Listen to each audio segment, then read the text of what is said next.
The Illusion of Invincibility, The Rise and Fall of Organizations, Inspired by the Incas of Peru. By Andreas Krebs and Paul Williams. Forwards by Nick Gowing and Dr. Peter May. Narrated by Edward Bauer with Heath Miller. Forward by Nick Gowing, founder and director of Thinking the Unthinkable, and main presenter, BBC World News, 1996 to 2014. Business and leadership have always faced immense vulnerabilities. Enterprises begin with great energy and innovative ideas that develop through the startup period and seed funding. Commitment and determination are vital to ensuring early success. A strong sense of self-belief and invincibility fuels a conviction that failure is not even possible. Then comes the scaling up, and hopefully the sustaining of success. Failing to be nimble and agile, with a constant anxiety about what is being missed, has always triggered a cost. Often, that price can ultimately turn out to be existential, both for brands and professional reputations. At the start of this third decade of the 21st century, those pressures and that reality are sharper than ever. Business and politics are wrestling with the scale of a new disruption. It is getting deeper and wider. The timelines are shorter. Public intolerance and impatience are sharper than ever. Customers and voters alike, especially the next gen, push back against anything or anyone they don't like. We assume the current disruptions and challenges to all are not a blip. The often brutal realities and lessons of history should warn us to expect this challenge to what almost everyone assumes is an automatic continuation of 70 years of stability and normality since World War II. After all, it is assumed that things and fortune will always, on balance, get better. In so many ways, we have been fortunate. Yet now, most leaders and those they serve are unable to grip the nature, scale, and implications of disruptions that are underway. Denial and disbelief tend to be the default, not a pragmatic embracing of unthinkables and unpalatables. The way things have been is not the way they are and will soon be. Destabilization and subversion of all we assume and have taken for granted are underway. Handling the new disruptions requires new skills and talents.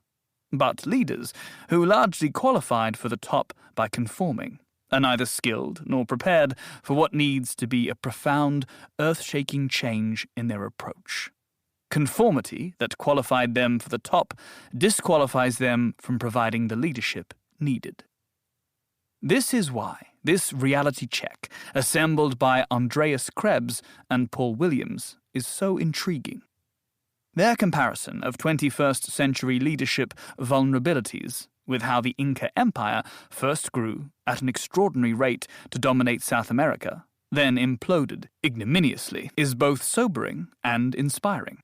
As they report, there is always a logic to decline, but inevitably, the leaders involved are blind to that logic. The Incas showed that. They never fully realized what threatened them until far too late. Like so much in business, politics, and leadership, the impact of what you read here in The Illusion of Invincibility was catalyzed by a chance set of circumstances. A corporate invitation to travel to Latin America to conduct a business workshop. The research link would not easily have come sitting in Germany. But a personal intrigue to start lifting a private veil on the realities, both remarkable and shocking, of the Inca hegemony suddenly created a wholly different range of perceptions about the travails of being a leader today. These ever deeper insights, from an altitude of up to 3,500 meters in the Andes, energize all that is reported and analyzed in this book. For example, Nokia should have learned much from the Incas.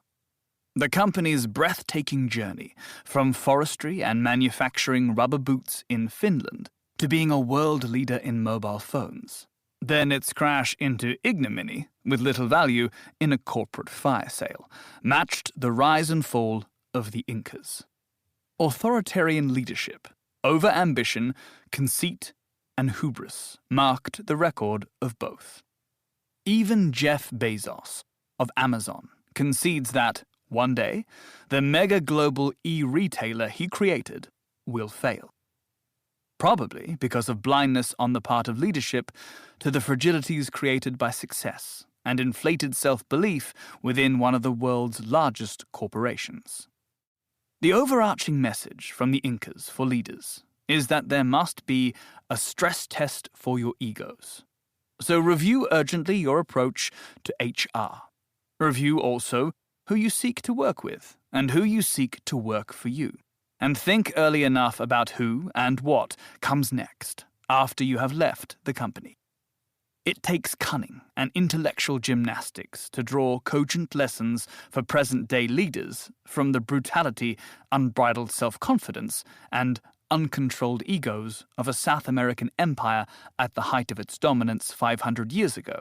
But the analogies are sobering. It works. So take note and consider the relevance to how you lead. Nick Gowing, London, UK. Forward by Professor Dr. Peter May, leading expert on family businesses and strategic consulting for owner-led organizations. Business people love a success story. A story of victory, of rags to riches, of making it. We are fascinated by entrepreneurial legends, no matter whether they hail from the digital or industrial age. The path travelled from a one-man operation to the 100 million turnover hidden champion in 1 or 2 generations, or the rise of a regional player to a global multinational. These are exciting role models that invite and inspire imitation. But how certain can we be about the factors that lead to such an ascent? In hindsight, the reasons for a successful development almost always appear obvious. Timely re-engineering, cost management, well-thought-out strategies, the right product, the power of innovation. All these factors are repeatedly cited as reasons for extraordinary success. And they are correct, at least at first glance. Over the years, the collective wisdom of business administration has assembled a framework of knowledge upon which, in its eyes, proper and effective business should be conducted. With specialist areas such as cost management, accounting, marketing, and human resources, this framework provides the academic tools on which real-life business success is widely assumed to depend. Stick to the rules of bookkeeping, profit-making, and numerous other systems of prescribed business wisdom, and everything will remain on the right track. But if this is true, why do so many companies fail? We're all familiar with cases in which everything has been done exactly by the book, yet a business has still disappeared without trace. And such scenarios are not choosy.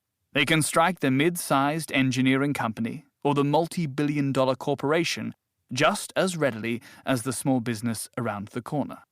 Failure happens despite adherence to the generally accepted rules. It is testimony to the merits of Andreas Krebs and Paul Williams that they have written a new chapter in their narrative of entrepreneurial thinking. In The Illusion of Invincibility, the writers engage with 2 fundamental constants of human endeavor: success and failure. They have the courage to transcend the comfortable boundaries of an isolated specialist discipline and to expose overarching links and relationships, revealing valuable parallels and insights for everyone active in the business world. They place fundamental questions in a new context. Why, and under what conditions, do systems triumph, become resilient, and have the ability to expand their sphere of activity? What triggers turning points, and what causes decline? Conventional thought on management brings only a limited supply of answers, though the